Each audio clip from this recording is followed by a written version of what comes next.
नमस्कार। आज मैं आपको उल्टी या आयुर्वेद में इसे वमन कहते हैं, वह अंग्रेजी में जिसे वोमिट कहते हैं, उसके बारे में बताएंगे आपको।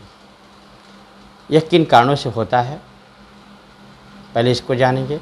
फिर इसके कुछ रामबाण नुस्खे बताएंगे जो कि अधिकांश कंडीशन में अच्छा काम कर जाते हैं और पेशेंट अपनी परेशानी से मुक्त हो जाता है। तो पहले कारणों के बारे में जानते हैं।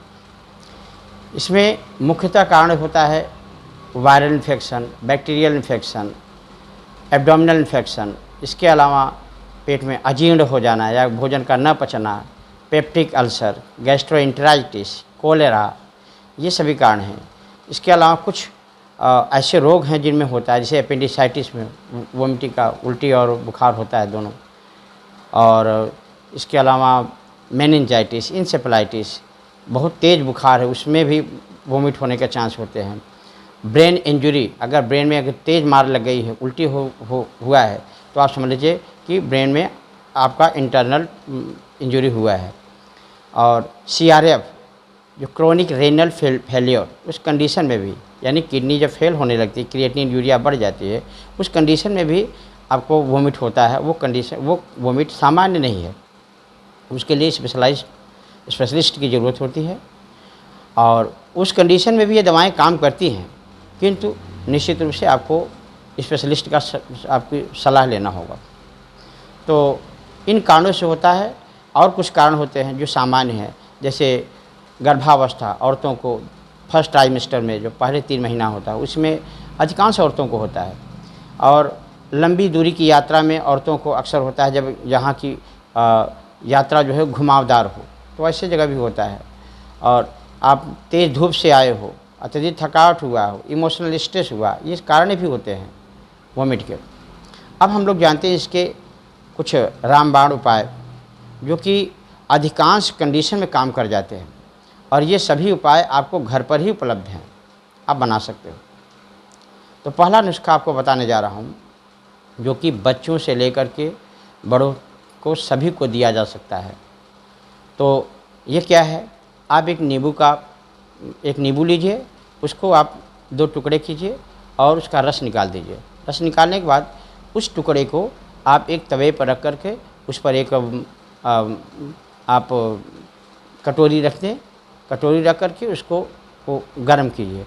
गर्म करने के बाद वह जब राख हो जाए अंदर बैठ कर, तो निर्धूम एक उसकी राख प्राप्त होगी आपको, और उसको पीस करके चूर्ण बना लें। उसको यदि एक वयस्क व्यक्ति है तो बड़ा चम्मच से आधी चम्मच या छोटी चम्मच से 1 चम्मच, और आपका शिशु है, बच्चा है, तो उसको चौथाई चम्मच, और अगर 10 साल तक का बच्चा है तो उसको आधी चम्मच।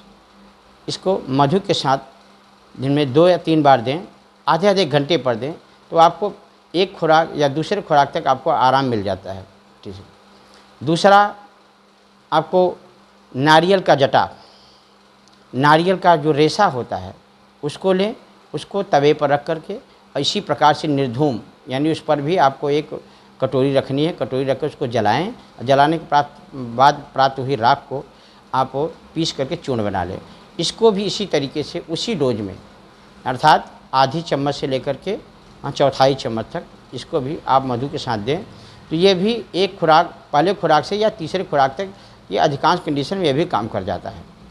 तीसरा जो रामबाण नुस्खा, जिसको हम लोग भी अपने प्रैक्टिस में यूज़ करते हैं, अधिकांश आयुर्वेद के डॉक्टर यूज़ करते हैं इसको, वो क्या है, मोर का पंख लें, उसको छोटे छोटे टुकड़े उसको काट दें, और काटने के बाद इसको भी आप तवे पर रख करके इसी प्रकार से उस पर कटोरी रख करके निर्धूम उसको पका कर और निर्धूम उसको राख बनाएं, और उस राख को पीस करके उसको आपको रत्ती में लेना है। यानी आपको 125 से 250 मिलीग्राम, अर्थात एक चम्मच का लगभग 6वां भाग, इस मात्रा में एक वयस्क को देना है, और अगर आपका बच्चा है तो उसका 8वां या 10वां भाग दें। तो इसको आप इसमें थोड़ी सी पीपल भी मिला सकते हैं, थोड़ा सा पीपल भी मिला दें, समान मात्रा में मिला दें। तो यह आपको अधिकांश सीवियर कंडीशन में, जैसे CRF हुआ, क्रोनिक रीनल फेलियर हुआ, या अपेंडिसाइटिस का जो वोमिटिंग होता है, उस कंडीशन में भी ये दवा पहले खुराक से ही काम कर जाती है। और यहाँ तक कि कोलेरा के पेशेंट को भी अगर ये दवा दिया जाता है तो एक खुराक या दूसरे खुराक में बिल्कुल इससे राहत हो जाती है।